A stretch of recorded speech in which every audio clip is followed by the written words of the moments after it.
74 ವರ್ಷದ ಸುಮನ್ ದಮಾನೆ ಹೊಸದನ್ನು ಪ್ರಾರಂಭಿಸಲು ಯಾವುದೇ ವಯಸ್ಸಿನ ಮಿತಿಯಿಲ್ಲ ಎಂದು ಸಾಬೀತುಪಡಿಸಿದ್ದಾರೆ. ತಮ್ಮ ಮೊಮ್ಮಗನ ಸಹಾಯದಿಂದ ಯೂಟ್ಯೂಬ್ ಆರಂಭಿಸಿದ ಅವರು ಪ್ರತಿ ತಿಂಗಳು 5 ರಿಂದ 6 ಲಕ್ಷ ರು ಗಳಿಸುತ್ತಾರೆ. 74 ವರ್ಷದ ಸುಮನ್ ದಮಾನೆ ಹೊಸದನ್ನು ಪ್ರಾರಂಭಿಸಲು ವಯಸ್ಸಿನ ಮಿತಿಯಿಲ್ಲ ಎಂದು ಸಾಬೀತುಪಡಿಸಿದ್ದಾರೆ. ತಮ್ಮ ಮೊಮ್ಮಗನ ಸಹಾಯದಿಂದ ಅವರು ಯೂಟ್ಯೂಬ್ನಲ್ಲಿ ಆಪ್ಲಿ ಆಜಿ ಎಂಬ ಚಾನೆಲ್ ಅನ್ನು ಪ್ರಾರಂಭಿಸಿದರು. ಇಂದು ಅವರು 17.9 ಲಕ್ಷ ಚಂದಾದಾರರನ್ನು ಹೊಂದಿದ್ದಾರೆ. ಪ್ರತಿ ತಿಂಗಳು 5 ರಿಂದ 6 ಲಕ್ಷ ರೂಪಾಯಿಗಳನ್ನು ಗಳಿಸುತ್ತಾರೆ. ಸುಮನ್ ತಮ್ಮ ಚಾನೆಲ್ನಲ್ಲಿ ಸಾಂಪ್ರದಾಯಿಕ ಮಹಾರಾಷ್ಟ್ರ ರೆಸಿಪಿಗಳನ್ನು ತಯಾರಿಸುತ್ತಾರೆ. ಕುಟುಂಬ ನಿಮ್ಮೊಂದಿಗಿದ್ದರೆ ಏನು ಬೇಕಾದರೂ ಸಾಧ್ಯ ಎಂದು ಈ ಕತೆ ತೋರಿಸುತ್ತದೆ. ಸುಮನ್ ದಮಾನೆ ಅವರ ಯಶಸ್ಸಿನ ಪ್ರಯಾಣದ ಬಗ್ಗೆ ಇಲ್ಲಿದೆ ಕತೆ. ಸುಮನ್ ದಮಾನೆ ಮಹಾರಾಷ್ಟ್ರದ ಅಹಮದ್ನಗರ ಬಳಿಯ ಸರೋಲಾಕಸರ್ ಗ್ರಾಮದ ನಿವಾಸಿ. ಅವರು ಮಾರ್ಚ್ 2020ರಲ್ಲಿ ತಮ್ಮ ಯೂಟ್ಯೂಬ್ ಚಾನೆಲ್ ಅನ್ನು ಪ್ರಾರಂಭಿಸಿದರು. ಈ ಕಲ್ಪನೆ ಅವರ 17 ವರ್ಷದ ಮೊಮ್ಮಗನದ್ದಾಗಿತ್ತು. ಮೊಮ್ಮಗ ಪಾವ್ ಬಾಜಿ ಮಾಡಲು ಕೇಳಿಕೊಂಡನು. ಯೂಟ್ಯೂಬ್ ತಾರೆಯಾಗುವ ಸುಮನ್ ಅವರ ಪ್ರಯಾಣ ಸುಲಭವಾಗಿರಲಿಲ್ಲ. ಕ್ಯಾಮೆರಾ ಮುಂದೆ ಬರಲು ಅವರು ಹೆದರುತ್ತಿದ್ದರು. ತಾಂತ್ರಿಕ ತೊಂದರೆಗಳು ಇದ್ದವು. ಒಮ್ಮೆ ಅವರ ಚಾನೆಲ್ ಅನ್ನು ಹ್ಯಾಕ್ ಸಹ ಮಾಡಲಾಯಿತು.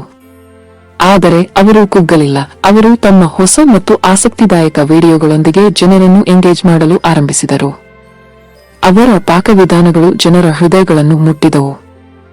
ಜನರು ಅವರಿಗೆ ಬಹಳಷ್ಟು ಪ್ರೀತಿಯನ್ನು ನೀಡಿದರು. ಅಂತಿಮವಾಗಿ ಯೂಟ್ಯೂಬ್ ಅವರಿಗೆ ಸಿಲ್ವರ್ ಪ್ಲೇ ಬಟನ್ ನೀಡಿತು.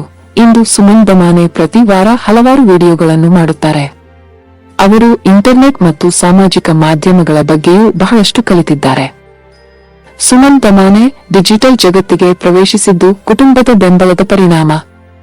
ಅವರಿಗೆ ಇಂಟರ್ನೆಟ್ ಅನುಭವವಿರಲಿಲ್ಲ. ಅವರ ಮೊಮ್ಮಗ ಯಶ್ ಯೂಟ್ಯೂಬ್ ಚಾನೆಲ್ ಪ್ರಾರಂಭಿಸಲು ಸಹಾಯ ಮಾಡಿದರು.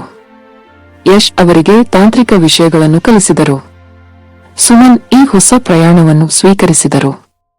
ಅವರು ತಮ್ಮ ಅಡುಗೆ ಕೌಶಲ್ಯ ಮತ್ತು ಸಾಂಪ್ರದಾಯಿಕ ಮಹಾರಾಷ್ಟ್ರ ಪಾಕವಿಧಾನಗಳನ್ನು ಪ್ರಪಂಚಕ್ಕೆ ತಿಳಿಸಿದರು. ಆಪ್ಲಿ ಆಜಿ ಚಾನೆಲ್ ಬಹಳ ಬೇಗ ಪ್ರಸಿದ್ಧವಾಯಿತು. ಇದಕ್ಕೆ ಕಾರಣ ಸುಮನ್ ದಮಾನೆ ಅವರ ಮೂಲ ಶೈಲಿ ಮತ್ತು ಪ್ರತಿ ವಿಡಿಯೋದಲ್ಲಿನ ಅವರ ಪ್ರೀತಿಯ ಸ್ವಭಾವ. ಅವರ ಅಡುಗೆ ಶೈಲಿಯು ಸಾಂಪ್ರದಾಯಿಕ ಪಾಕವಿಧಾನಗಳು ಮತ್ತು ಮನೆಯಲ್ಲಿ ತಯಾರಿಸಿದ ಮಸಾಲೆಗಳನ್ನು ಆಧರಿಸಿದೆ. ಜನರು ಅದನ್ನು ತುಂಬಾ ಇಷ್ಟಪಟ್ಟರು. ಜನರು ನಿಜವಾದ ಮತ್ತು ಪೌಷ್ಟಿಕ ಆಹಾರವನ್ನು ಬಯಸುತ್ತಿದ್ದರು. ಅವರ ಚಾನೆಲ್ನಲ್ಲಿ ಪಾವ್ ಬಾಜಿ, ಹಾಗಲಕಾಯಿ ತರಕಾರಿ ಮತ್ತು ಸಾಂಪ್ರದಾಯಿಕ ಮಹಾರಾಷ್ಟ್ರ ಸಿಹಿ ತಿಂಡಿಗಳಂತಹ ಅನೇಕ ಪಾಕವಿಧಾನಗಳಿವೆ. ಈ ಪಾಕವಿಧಾನಗಳು ಬಾಯಲ್ಲಿ ನೀರೂರಿಸುವಂತಿರುತ್ತದೆ. ಇಂದು ಸುಮನ್ ಕೇವಲ ಯೂಟ್ಯೂಬ್ ತಾರೆಯಲ್ಲ, ಅವರು ಸ್ಫೂರ್ತಿ. ವಯಸ್ಸು ಯಶಸ್ಸಿಗೆ ಅಡ್ಡಿಯಲ್ಲ ಎಂದು ಅವರು ಸಾಬೀತುಪಡಿಸಿದ್ದಾರೆ. ಅವರ ಚಾನೆಲ್ನ ಯಶಸ್ಸು ಅವರಿಗೆ ಅನೇಕ ವ್ಯಾಪಾರ ಅವಕಾಶಗಳನ್ನು ನೀಡಿದೆ. ಅವರು ಸಾಂಪ್ರದಾಯಿಕ ಮಸಾಲೆಗಳನ್ನು ಸಹ ಮಾರಾಟ ಮಾಡುತ್ತಾರೆ. ಇದು ಅವರ ಅಭಿಮಾನಿಗಳು ಮತ್ತು ಆಹಾರ ಪ್ರಿಯರೊಂದಿಗೆ ಇನ್ನಷ್ಟು ಸಂಪರ್ಕ ಸಾಧಿಸುವಂತೆ ಮಾಡಿದೆ. ನಾವು ಬದಲಾವಣೆಯನ್ನು ಸ್ವೀಕರಿಸಬೇಕು ಎಂದು ಅವರ ಕತೆ ತೋರಿಸುತ್ತದೆ.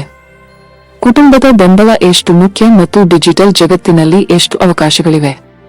ಅವರ ಯಶಸ್ಸು ಶಿಕ್ಷಣ ಮುಖ್ಯವಲ್ಲ ಎಂದು ತೋರಿಸುತ್ತದೆ. ನೀವು ದೃಢನಿಶ್ಚಯ ಹೊಂದಿದ್ದರೆ ಏನು ಬೇಕಾದರೂ ಮಾಡಬಹುದು ಅನ್ನೋದನ್ನು ಸಹ ಸೂಚಿಸುತ್ತೆ.